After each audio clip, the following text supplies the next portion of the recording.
State Representative Leslie Haird, you are here to announce that you are running for mayor of Denver. Thank you for your time. Happy to be here. Is Denver headed in the right direction these days? You know, I love this city. I really do. The city is something that makes me so excited to be a part of and to lead, but also to come home to when I'm away. But I think that we know Denver has gone through a lot of changes recently. Is it going in the right direction? I think we have the opportunity to continue to grow and go in the right direction, but we're also at a point where we could go in the wrong direction. And I know that Denverites are worried about taking that wrong turn. What I think Denver needs is real leadership that will steer us in the right direction, but also involve community in that conversation. Let's take one issue, your choice, that you think is a pressing problem and you think our current approach is misguided. Yeah. Affordable housing, hands down. People can't afford to live in Denver. I'm lucky that I live in Park Hill. I was lucky to have bought my house during the last recession. But when I ran my first race, people in Park Hill were worried that their kids would not be able to buy in the neighborhood that they grew up in. That worry is now a reality. It is impossible to live in this city for many people and unattainable for a lot of families. That's a problem. We need more housing across the spectrum, and we're not doing enough. So you know the work that we've done at the legislature to invest in affordable housing. We've put in over $500 million into affordable housing through this COVID pandemic and recovery right now. And Denver has not been able to step up to the challenge, draw down those funds, and build for the future. That's something we've got to work on. What does Denver need to do on affordable housing other than just simply taking federal dollars that are passed through from the state? It's somewhat about the money, but it's also about process. We know that if we want to build in our communities in a way that teachers and firefighters and families can live in them, we've got to have not only community buy-in, that's the number one requirement though, having that community buy-in, but we also have to have the opportunities for entrepreneurs and young folks to be able to take advantage of the opportunities of the growth of their communities. They're not seeing that right now. So we're seeing a lot of division in our neighborhoods about where our neighborhoods should go. But the one thing that we all agree on, that we have in common, is that we can't afford to live in the neighborhoods that we want to live in. And that has to change. We can't keep pushing people out to Aurora or Arvada or, quite frankly, the streets. We need to make sure we have affordable housing, and we need to do it quickly. So you have cities like Minneapolis, states like Oregon and California that have done away with single-family zoning. What do you think of that idea? You know, that is something that I think we need to talk to more Denverites about. I think doing away with anything completely is probably not the answer. There have been some good lessons from those other cities, but there's way more that we need to do when it comes to building that consensus and understanding of where we're going. But at the same time, we know that processes in Denver are not working. It's taking 14 to 20 months to get a permit to build, whether you're building a development or you're expanding on your own home right now. That's a problem. We need to make sure that the city is working for the people and that we're supporting our city employees as they do the things of city government, like process these permits and this paperwork. It's not happening right now, and we can make sure that they are supported and that we get the job done. One more question on affordable housing. Issue of rent control came up a lot at the state legislature. Denver would need the state's permission to do more with rent control. Mayor Hancock was opposed to that. Mayor of Denver could be a very vocal presence on the issue of rent control. What do you think? Yeah, you know, I think rent control is interesting. I think it's become a very divisive phrase or slogan, if you will, like we've seen so many others. But there are things about ensuring that we're stabilizing the cost of housing that actually work and are great ideas. But we want to make sure that we're not doing is incentivizing people to stay in rent-controlled housing so that new people can't come in, new families can't come in. So what we're looking at is how Denver can grow with its people. Housing is number one priority in that. So we have to make sure that we're not creating situations or policies that make Denver remain stagnant. And so what I think we need to do is make sure we have middle income housing opportunities for folks who really need it. We need low income housing, but truly low income housing. And we need attainable housing. Not everybody wants to live in a single family home, but not everybody wants to live in a 700 square foot apartment for $2,000 either. We need to make sure that we have the spectrum available for folks. A question about how you view your own politics and then the politics of mayors present and past. Do you think that you would be the first progressive mayor of Denver if elected?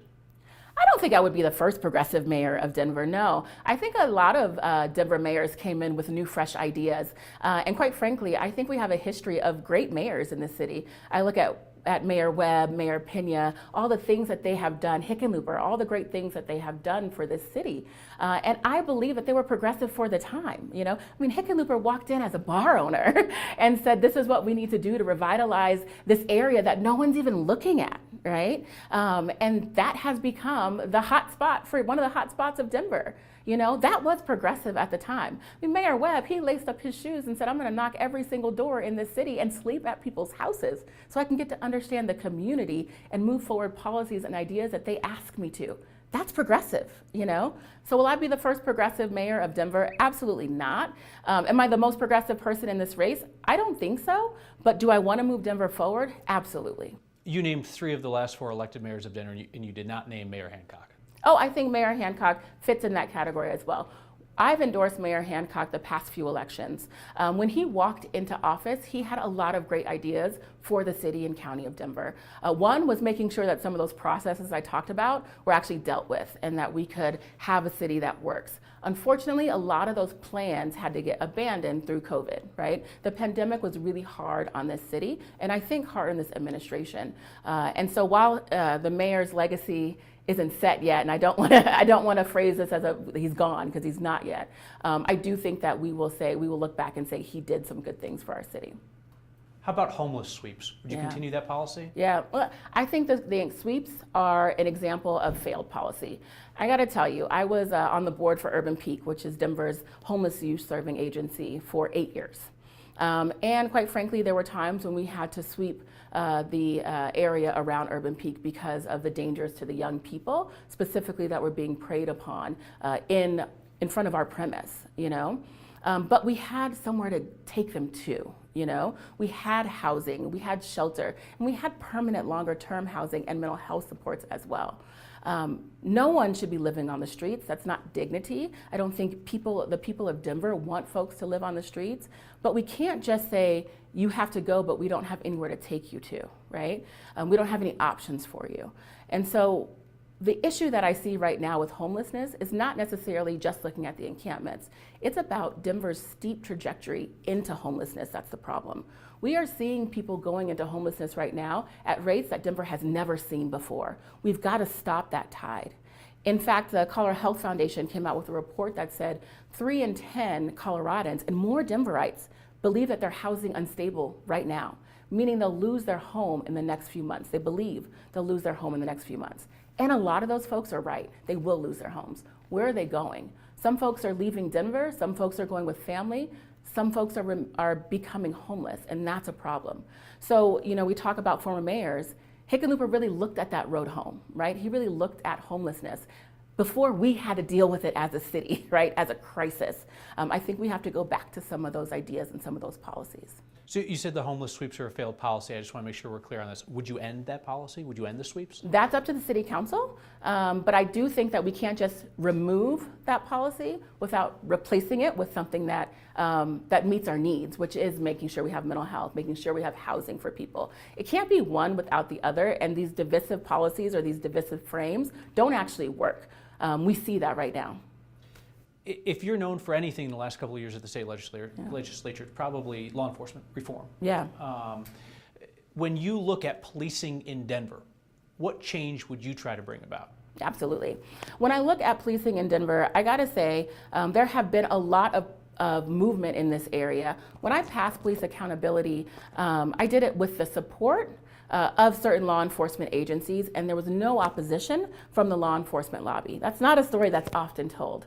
In fact, former sheriff in legislature, conservative, came on board as a co-sponsor of the bill to help us get that bill forward, not once, but twice, right? We passed 2 bills. Was that the moment, or was that the legislation? Because it happened in a moment when America was uniquely focused on bad actors within policing.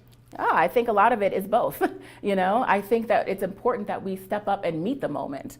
And that's what the legislature did. And law enforcement and activists came together and met the moment and said, you know what? No more of this. We have to have policing in our communities that we actually believe in. You know, we have to be able to trust and then also support our law enforcement officers and also support our community. Those shouldn't be separate things. And so, yes, it was the moment. It was also the policy. And I got to tell you, Kyle, most people don't know that my father was law enforcement. 30 years law enforcement officer in Southern Colorado. He started as a groundkeeper at the Supermax prison in Southern Colorado and worked his way up to the head of internal investigation and training. And talking to him about what he saw as deficits within law enforcement today is part of the reason why I wrote the bill that I did in collaboration with others. It's because officers need to be well trained, right? It's because officers should be respected, but we know that there is bias in the force and we've got to address that head on. The most important part of that bill is something that people don't often talk about, which was the duty to intervene, the duty to report, the duty to step up. You know, we've got to give officers that permission to say, if you're doing something wrong in the community, my job is to serve and protect community first. That's what we're doing here in Colorado, and that's what so many other states are emulating now. And so when it comes to law enforcement, what do we need? We need to support programs like one that I started in partnership with Chief Pazin, which is the STAR program. You know, you supported that program as well.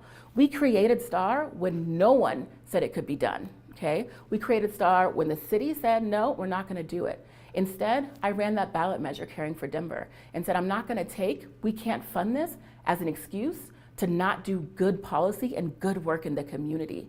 STAR was created and now is throughout the entire city and county of Denver. And do you know how much it cost us to get going? About $200,000 investment. And now we're completely a part of the network of the city. So now in Denver, when someone is having a mental health crisis, you can call 911 and get a mental health professional and an EMT as part of our responder system. It's so important and it's working. You talked about bias in policing. I know you've described policing in Aurora as racist. Court settlement agreed with you and put in a plan that they need to correct. Do you feel the same way about Denver police practices, that they're racist? Oh, I believe that there are racist people that exist within all departments, all areas. But I believe that Denver is trying to work to ensure that we can weed out those racist actors so that it doesn't become a situation where people are put in danger, right? Or people are unlawfully, harm is put against them, or in some instances killed, you know? We have heard time and time again officers be racist. We know that there are biases within the system that are racist. We have worked together, myself, the legislature, community, to eradicate those policies. We have a lot of work to do, but we have come a long way. There has been settlement after settlement and policy after policy that has said, these processes are racist and we must address them. But I gotta tell you, the thing that people I think lose sight of when we talk about racist officers or racist actions is that that racism doesn't just hurt people who look like me, it also hurts folks who look like you, right? When we have a system that allows people to go unaccountable, right, for their actions, that's a problem. I don't care if it's a law enforcement officer or a doctor or a teacher, we have to ensure that we have accountability built into our systems. Last question. Mayor's races are always interesting, a bit unpredictable because of the model of things, you know, and how often it goes to a runoff. What do you think is going to decide this race? Oh, the people of Denver, you know? I mean, I think that this is a race where, one, we haven't seen it in 12 years. We know that. And it's going to be incumbent upon the people of Denver to show up and speak very clearly about what they want to see and where the direction of the city should be going. You know, I'm a bold leader. I believe that Denver wants someone who is bold, who is willing to put politics and politics aside and do what's right for the people. You know, I think I've proven that I do that, and it is my hope that the city of Denver agrees with me, that the people agree with me. But it is my true belief that we are not going to move the city forward in a positive direction by just one leader or one person. It's going to happen with the people of this city. And when we come together, which we've seen Denver has come together in so many times in the past, I know we can get the job done for the people. Thank you so much for your time. Look forward to our next conversation. Thank you.